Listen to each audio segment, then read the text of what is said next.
Hello and welcome to another episode of Learn Origami with Mr. Mark. Today we're going to make this seahorse. Isn't he adorable? And getting ready for summer at the we're getting ready for the summer reading club at the library, so you might see some seahorse shapes hanging around. To make this seahorse, I'm going to put him on the side and I'll get started. We're going to take our paper that we have. I have one that's colored on one side, white on the other. We start with the colored side down, and we'll put it in the shape of a diamond. We're going to fold the two opposite corners onto each other.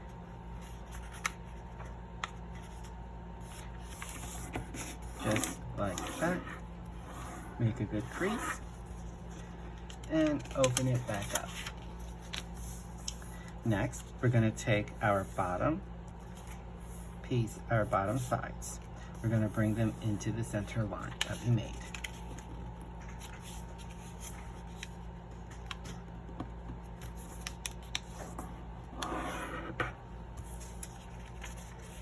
Fold in one side, fold in the other.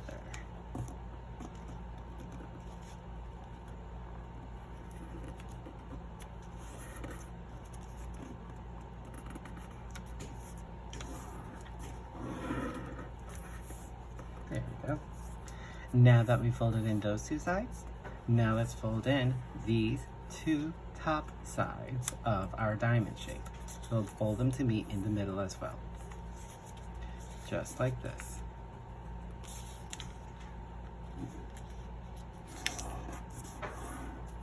And the other one I'm going to have to turn to make it easier for me.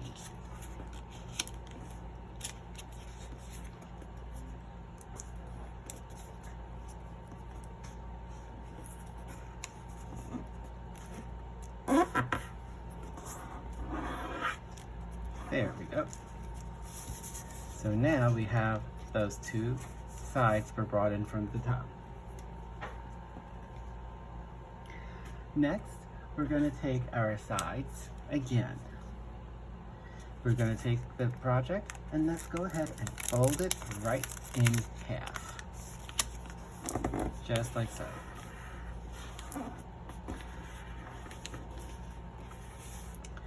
Now, after we fold it in half, that's just to make sure we can match up the sides.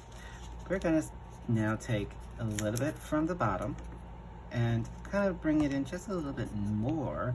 We want to try and narrow in our seahorse's body because they're very thin. If you ever see one and see any pictures of them. Just like that. See? So what I'm going to do is I'm going to fold this in half. I'll fold that into each other, and I'm going to make a mark by folding it over. The side that hangs out, I'll fold that over just to give me a guide. And I'm going to turn it around. There we go. Just like that.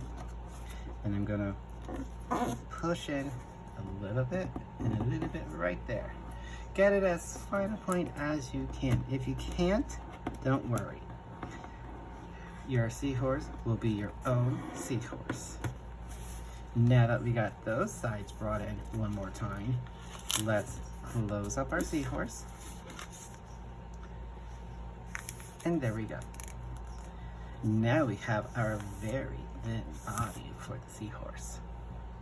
From here, we will now take this top point. We're going to take the top point. We'll fold it down and make it go across. Just like that. And you do want it to look kind of long. And you'll see how the face here looks, right? So for this, now this is a good practice in doing inside and outside pocket foldings. It's a good practice. So I'm going to lift it open a little. I'm going to push down that head shape I bent, I already pre-made. And now I'm going to press it together, just like that. There we go. Next, to finish the face off, I will go in. I will bend our nose in some, bend it out, just like that. And then I'm gonna open up the face a little, just like this, and go ahead and set my face of the seahorse in motion. Takes a little practice, but I know you can get it. Just like that. There is our seahorse's face. Next, after this, now that our face is all done for the seahorse, let's start making our curving tail for him. And again, this is a great practice for doing our inside and outside pocket folds. So to get started, let's take the bottom, bring it up, bring it over, fold it down, make it good and long. Make that tail look pretty long, like it's going out on the side pretty long.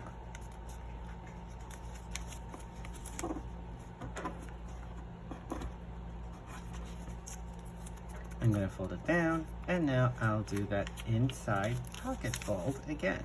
So I open up my project, I'm going to fold in the edges, push it in, and there we go. Just like that, we have now the beginning of my seahorse's twirling tail. Now to finish the rest of it, we'll take the easy approach. If you think the next steps would be difficult, I'm making it easier for you guys. Go ahead and take the rest of the tail. I'll put my thumb, like maybe from say from a knuckle, or maybe from the top of my, the top here of my thumbnail. I'll use that as a guide. Put that right on top of the rest of the seahorse's body. Cover some of the tail. Use that as a guide to fold up the rest of its tail, just like that. And next, I will now bring it in to really give our seahorse tail a nice little curve. And just like that, we have a finished seahorse. Now, in my sample, I did do a lot of inside and outside folds. If you want to, go ahead and do that. But if you don't feel comfortable to do it, you don't have to. You can easily make your seahorse's tail curve the way you want it to curve. Thanks for joining me, and have a great day.